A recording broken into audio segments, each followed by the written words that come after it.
দিনেও কিভাবে আমরা ট্রেড নিয়েছি, কিভাবে কোথা থেকে ট্রেড নিলাম, আর যেরকম দেখতে পাচ্ছ 10,000 প্লাস এখানে প্রফিট বুক হয়েছে, কল সাইডে প্রফিট বুক হয়েছে। ওকে, তো কি টাইপের মার্কেট ছিল, কোথা থেকে মার্কেট ছিল, কীরকম আমাদের ট্রেডগুলো এসেছিলো সেটা দেখাবো। যে কলটা আমি ট্রেড করেছিলাম সেটা হচ্ছে 57,500 কল। অ্যাকচুয়ালি আমরা এখান থেকে আজকে ব্যাঙ্ক নিফটিতে যে ট্রেডটা করেছি সেটা ট্র্যাপ সেট আপে ট্রেড করেছি, রাইট?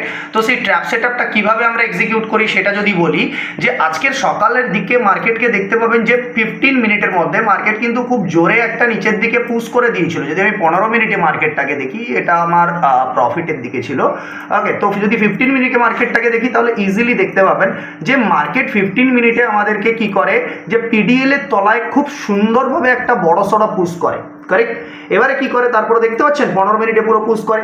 কিন্তু আপনি যখন এই জায়গার লোতে একটু লোয়ার টাইম ফ্রেমে দেখবেন, তখন দেখুন যে এখান থেকে যে রাউন্ড নাম্বার যে 56,500 দেখতে পাচ্ছেন, এই যে রাউন্ড নাম্বার 56,500, এই রাউন্ড নাম্বারকে ব্যাঙ্ক নিফটি একটি বারের জন্য উইথ এ গুড ডব্লিউআরসি দিয়ে করে কিন্তু ব্রেকডাউন করতে পারেনি।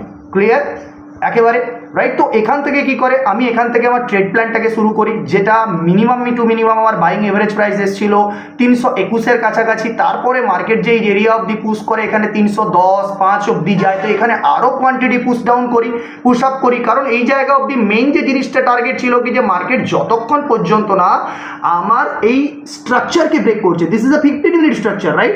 তো সেই স্ট্রাকচারকে যতক্ষণ না ব্রেক করছে, আর এই জায়গা থেকেই আমার স্টপ লসটাকে আমি মেনটেন করি। নিয়ার টু নিয়ার 50 পয়েন্টের কাছাকাছি এসএল ছিল, কারেক্ট? আর সেই এসএল এর এগেনস্টে আমার যে টার্গেটটা এখান থেকে লক হয় সেটা মিনিমাম টু মিনিমাম 166 পয়েন্টের মতন। আর মেনলি যে জায়গাটা যদি আমি অপশানে দেখাই, তাহলে আমার বাইং কোথা থেকে এসেছিল, অপশানের বাইং এই জায়গাটা দেখতে পাচ্ছেন, সেই push near to near this এরিয়ার কাছাকাছি আমার অপশানে কল সাইডে বাইং ছিল। ওকে, তো ফার্স্ট টার্গেট আমি আমার এই ব্লু লাইন কাপ্পা অবধি পাই, অ্যান্ড সেকেন্ড টার্গেট আমি আমার এম লাইন অবধি পাই। অ্যান্ড এগেন আমাকে যেটা 13-14 হাজার প্রফিট থেকে আমাকে ট্রেলিং এসএল এক্সিট হতে হয়, কারণ মার্কেট কাপ্পা লাইন থেকে এম লাইন থেকে কাপ্পার নিচ অবধি পুশ করে দেয়, রাইট?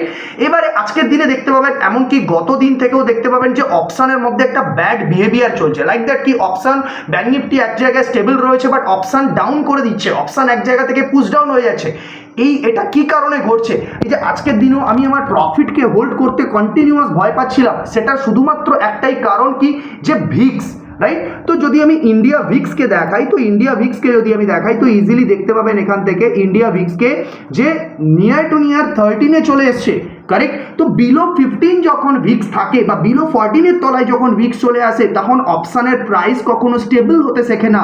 অপশানের মধ্যে যদি স্পাইক চলেও আসে, তখনই যদি মার্কেট যদি একটু এদিক থেকে ওদিক আপনার ডিরেকশনের এগেনস্টে চলে আসে, তাহলে দেখবেন তখনই আপনার অপশান কিন্তু হুড়হুড়িয়ে আপনাকে নিচের দিকে ফেলে দেবে, রাইট? তো আপনার অপশান কখনো স্টেবল রাখতে পারবেন না। দেখুন মার্কেট ওপর থেকে নিচে এসছে, এখনো পর্যন্ত পিডিএল ব্রেক করেনি, এখনো পর্যন্ত আমার এসএল এরিয়া ক্রস করেনি, আর দেখুন একেবারে সেই অপশান একেবারে ধসে নিচ অব্দি চলে এসছে, রাইট? তো যখন ভিক্স, এই যে লোয়ার ভিক্সে আমরা যখন অপশান বাইং করি, তখন আমাদেরকে সবসময় মাথা রাখতে হবে যে 13-র নিচে, 12-13-র নিচে এরকম জায়গাতে যখন ভিক্স চলে এসছে, দেখতে পাচ্ছেন ইন্ডিয়া ভিক্স, তখন ওই কন্ডিশনে অপশানের মধ্যে কিন্তু এই টাইপের ক্যারেক্টারগুলো তৈরি হয়।